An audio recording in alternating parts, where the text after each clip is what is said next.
শ্রীমদ্ ভগবদ গীতা গীতা দ্বিতীয় অধ্যায় সাংখ্যযোগ শ্লোক সংখ্যা ৫৪ ও ৫৫তম। এই শ্লোকগুলির সম্পূর্ণ ব্যাখ্যা।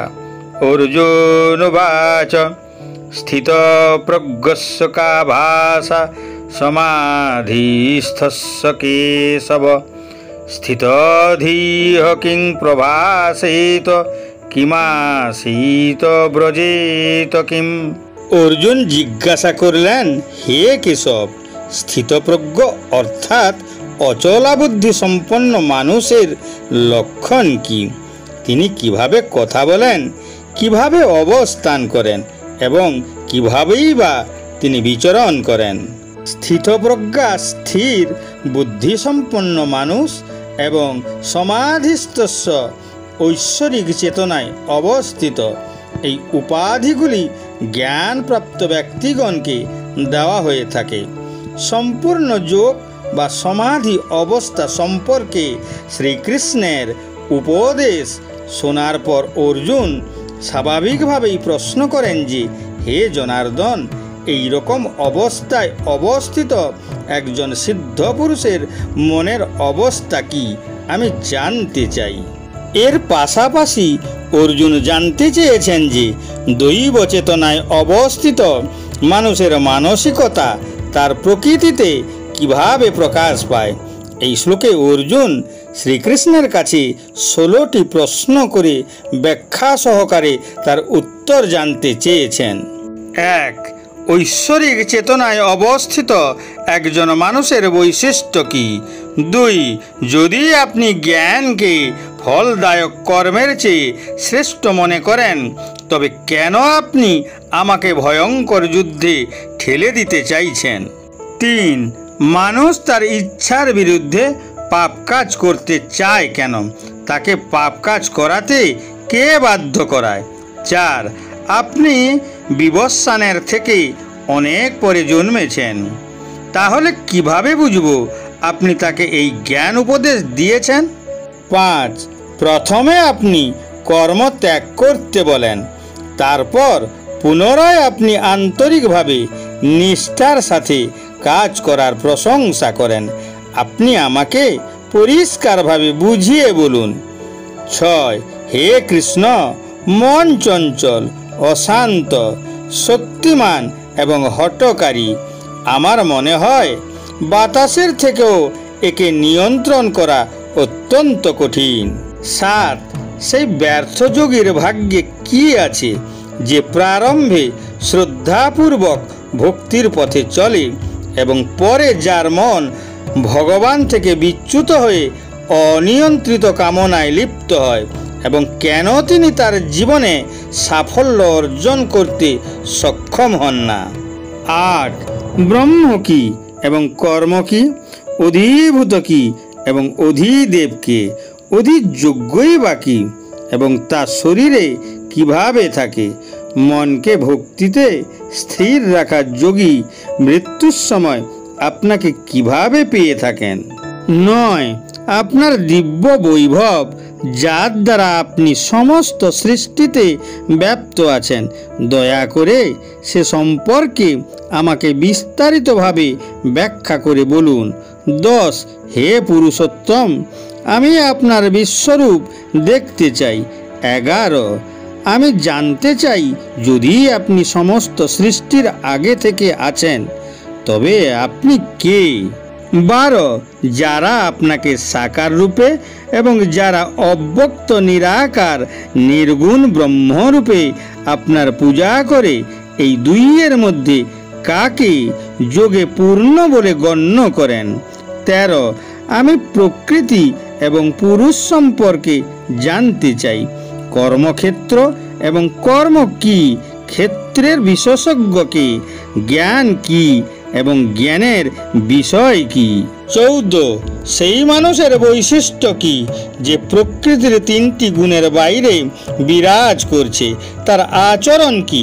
কিভাবে তিনি ত্রিগুণ বন্ধন অতিক্রম করতে সক্ষম হলেন? ১৫. যারা ধর্মগ্রন্থের বিধিবিধানকে অবজ্ঞা করে কিন্তু নিজের ইচ্ছা অনুযায়ী ভক্তি সহকারে পূজা করে তাদের অবস্থান কি? 16 আমি সন্ন্যাসের উদ্দেশ্য জানতে চাই। এটা কিভাবে ত্যাগ কিংবা কর্মফল ত্যাগ থেকে আলাদা? শ্রী ভগবান উবাচ প্রজোহতি যদা কামান সর্বান পার্থ মনোগতান আত্মন্যবাত্মনা তুষ্ট স্থিত প্রজ্ঞস্তদোচ্যতে। পরমেশ্বর ভগবান বললেন, হে পার্থ, জীব যখন মানসিক জল্পনা কল্পনা থেকে উদ্ভূত সমস্ত মনোগত কাম পরিত্যাগ করে এবং তার মন এখন এভাবে পবিত্র হয়ে আত্মাতেই পূর্ণ পরিতৃপ্তি লাভ করে, তখনই তাকে স্থিতপ্রজ্ঞ বলা হয়। এই শ্লোক থেকে শ্রীকৃষ্ণ অর্জুনের সমস্ত প্রশ্নের উত্তর দিতে শুরু করেন এবং অধ্যায়ের শেষ পর্যন্ত উত্তর দিতে থাকেন। সমস্ত অংশই স্বাভাবিকভাবেই তার অংশীদারির দিকে আকৃষ্ট হয়। যেমন মধ্যাকর্ষণ শক্তির কারণে পাথর পৃথিবীতে ফিরে আসে। আমাদের আত্মা হলো ঈশ্বরের একটি অংশ, যা পরমানন্দ স্বরূপ। যেহেতু আত্মা ঈশ্বরের একটি অংশ, অসীম সুখের সাগর, সে স্বাভাবিকভাবেই সুখ পেতে চায়। যখন এটি ঈশ্বরের কাছ থেকে আত্মার আনন্দ উপভোগ করার চেষ্টা করে, তখন তাকে ঐশ্বরিক প্রেম বলা হয়। কিন্তু যখন তার আধ্যাত্মিক প্রকৃতি সম্পর্কে অজ্ঞতার কারণে সে নিজেকে একটি দেহ মনে করে এবং জগৎ থেকে প্রাপ্ত দেহের সমস্ত আনন্দ ভোগ করতে চায়, তখন তাকে তৃষ্ণা বলে। ধর্মীয় গ্রন্থে সংসারকে মৃগতৃষ্ণা বলা হয়েছে, যার অর্থ মরীচিকা। মরুভূমির উত্তপ্ত বালিতে সূর্যের রশ্মির প্রতিফলনের ফলে উত্তপ্ত বালিকে দূর থেকে জলের মতো চিকচিক করতে দেখা যায়। হরিণ জল ভেবে তৃষ্ণা নিবারণের জন্য সেদিকে ছুটতে থাকে। হরিণ সেখানে পৌঁছে দেখে সেখানে জলের লেশ মাত্রও নেই। সে দেখতে পায় তার থেকে একটু দূরে পুনরায় জলের মতো চিকচিক করছে। সে জল ভেবে তার দিকে যতই এগিয়ে যায়, জল তার থেকে ততটাই দূরে চলে যায়। এইভাবে জল তৃষ্ণার্ত হরিণ ছুটতে ছুটতে উত্তপ্ত বালির উত্তাপে সে মারা যায়। একইভাবে প্রাকৃতিক শক্তি মায়াও সুখের ভ্রম তৈরি করে আমাদের ইন্দ্রিয় তৃপ্তির আশায় মিথ্যা সুখের পিছনে ছুটাতে থাকে। আমরা যতই চেষ্টা করি সুখের নাগাল পেতে, সুখ ততটাই আমাদের নাগালের বাইরে চলে যায়। হরিণের মতোই ছুটতে ছুটতে আমাদেরও একদিন মৃত্যু হয়, তবু সুখ অধরাই থেকে যায়।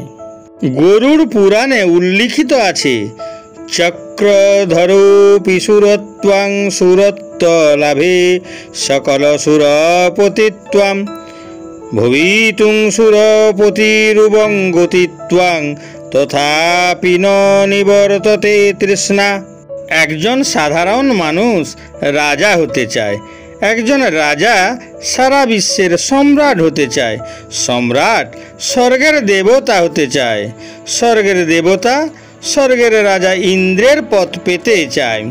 ইন্দ্র বিশ্বজগতের দ্বিতীয় স্রষ্টা ব্রহ্মা হতে চায়।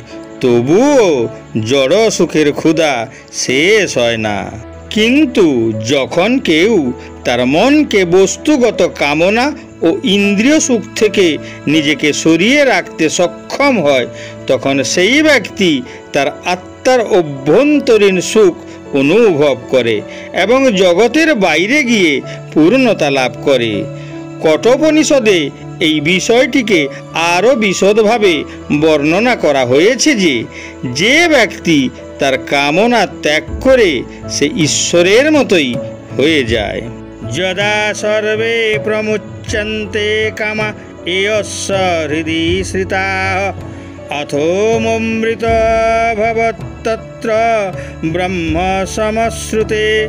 যখন কেউ নিজের মন থেকে সমস্ত স্বার্থপর কামনা দূর করে, তখন তার জাগতিক বন্ধনে আবদ্ধ আত্মা জন্ম মৃত্যুর বন্ধন থেকে মুক্ত হয়ে ভগবানের মতো পুণ্যবান হয়।